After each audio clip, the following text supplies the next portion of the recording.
Sa nakaraang video ay natapos tayo kung saan ay sinabi ng isa na paano kung para sa kung anong layunin ng taong nagmula sa modernong panahon, ay nagawang maglakbay sa malayong nakaraan, ay upang magawang mabago ang lahat sa nakaraan, at ang layunin niyang iyon ay nagawa niyang mapagtagumpayan, nang bigla naman na natigilan si Qian Yuhun dahil sa kanyang nakita, dahil ito ay ang simbolo ng isang samahan na umusbong sa Jiangho, at ito ay ang Supreme Saber of Six Martial Arts Sect.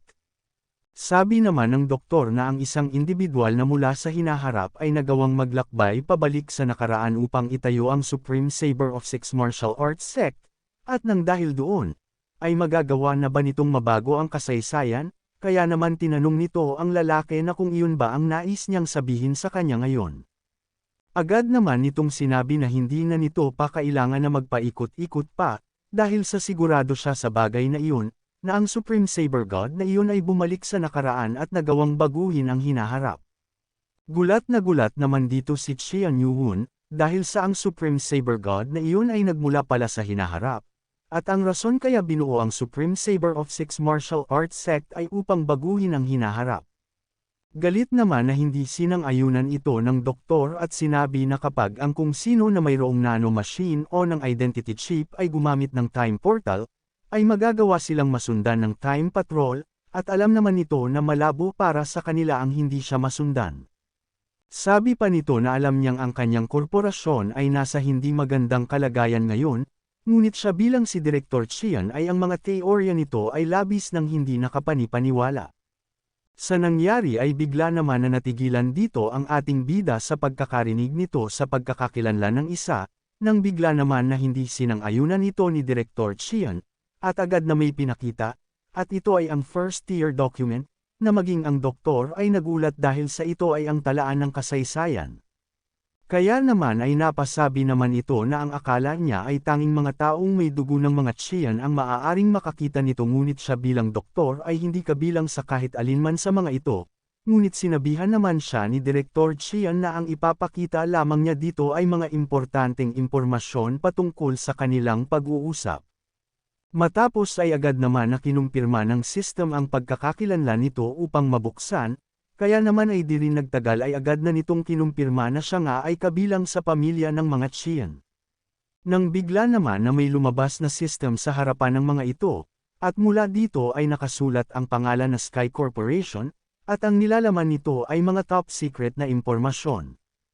Nang bigla naman na binuksan ito ng system, kaya naman ay agad na hinanap ni Direktor Qian ang nais niyang maipakita dito.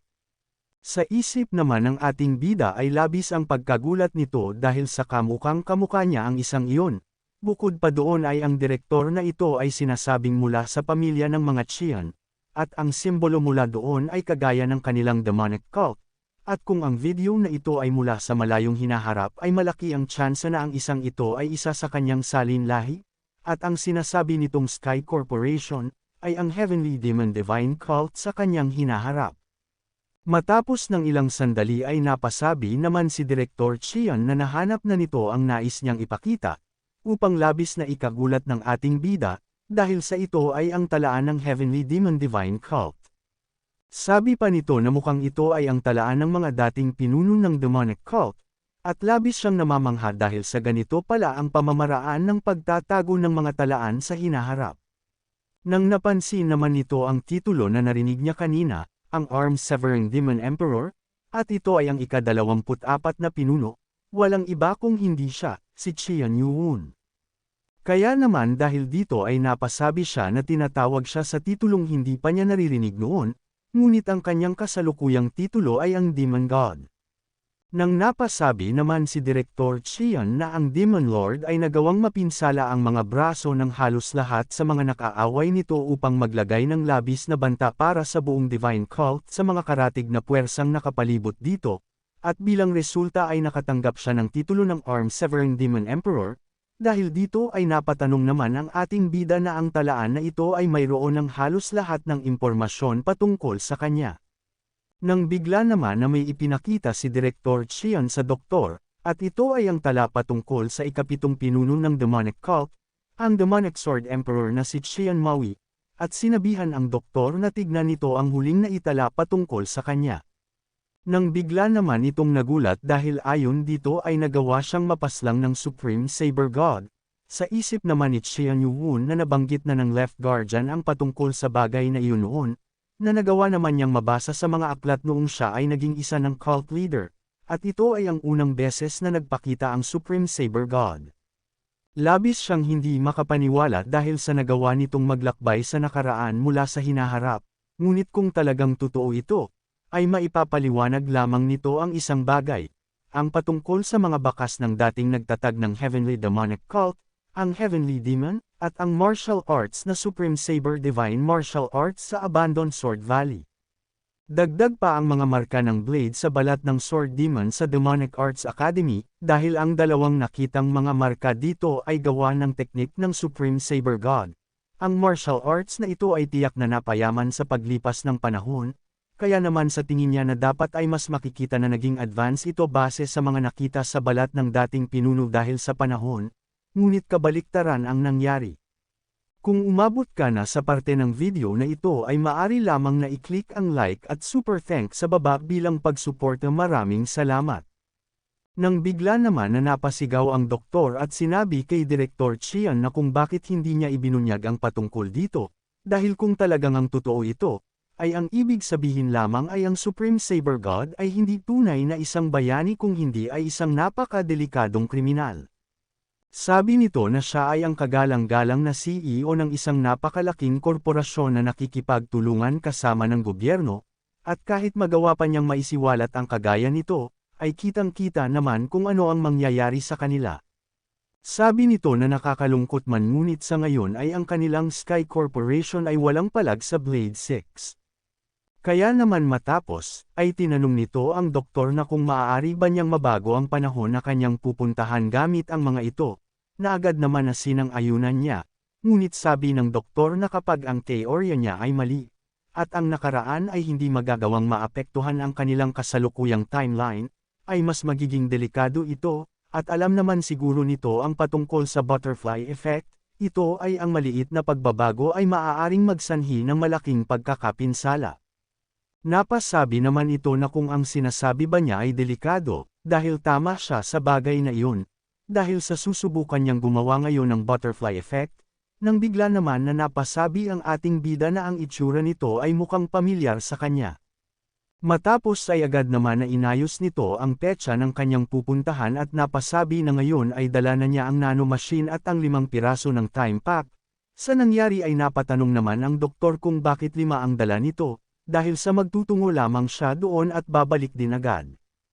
Kaya naman ay tinanong niya ito na kung may gagawin pa ba siyang iba bukod sa pagbibigay ng nanomachine sa kung sino sa nakaraan, ngunit hindi naman siya nasagot na nito dahil sa bigla na lamang siyang naglakbay sa nakaraan. Sa nangyari ay bigla naman na nawala ang mga imahe sa harapan ng ating bida, at sinabi ng system na ang black box security ay nag-reset na at hindi na nito pinapahintulutan pa ang mga walang permisong pag-access. Ngunit inuutusan naman ito ni Qian Yuwon na ibalik ang mga imahe na kanyang napapanood. Dahil malakas ang kanyang pakiramdam na ang mga susunod na mangyayari ay talagang napaka-importante, ngunit sinabihan naman siya nito na ang pag-access ng ating bida sa video setting ay nag-error sa pagpapatuloy, at sinabi na ang lock-on function ng black box ay nag-reset na. Nang bigla naman na natuwa si Qian Yuwon dahil sa nagawa na nitong may galaw ang kanyang sarili, ngunit may kung anong kakaiba sa paligid, dahil sa ang kanyang naririnig ay tanging mga tunog lamang at walang makita na kahit na ano. Nang bigla naman nitong narinig ang boses ni Direktor Qian na may kung anong hinahanap sa paligid, at biglang natigilan, dahil sa ang mga sumunod niyang narinig ay ang mga pagsigaw sa paligid habang may hinahabol na kung sino, kaya naman ay napapatanong siya na kung anong nangyayari ngayon.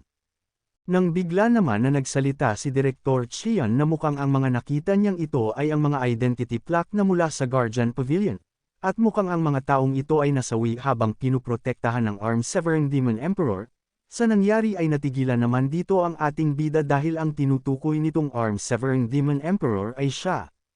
Nang bigla naman itong may nakitang liwanag, upang magawa nitong matigilan, dahil sa patuloy na tunog ng mga sandata na naglalaban sa isa't isa, at napasabi siya na ang mga boses na iyon ay pamilyar sa kanya. Nang bigla naman na tinawag ng nakaraang si Chian Yu-won ang nasa malapit na si Direktor Chian, kaya naman napangiti naman ito, at sinabi na mukhang ang kanyang dakilang ninuno ay nasa magandang mood kahit pa malapit nang mamatay ito. Kaya naman nang binuksan nito ang lagayan kung nasaan ang nanomachine, ay paunti-unti naman na may mga imahe na ang lumalabas dito, at nang tuluyan ng mailabas ito ni Director Chian, ay natigilan naman ang ating bida, dahil sa nakita niya ang tagpo noong siya ay hinahabol ng mga assassin upang paslangin. Ito ay 4 na taon na ang nakakalipas, at ito ay ang araw kung saan ay muntika na siyang mamatay. Kung nais mo na masubaybayan ang mainit-init na kabanata ay yupon lang ang notification bell pagkatapos mo na mag-subscribe.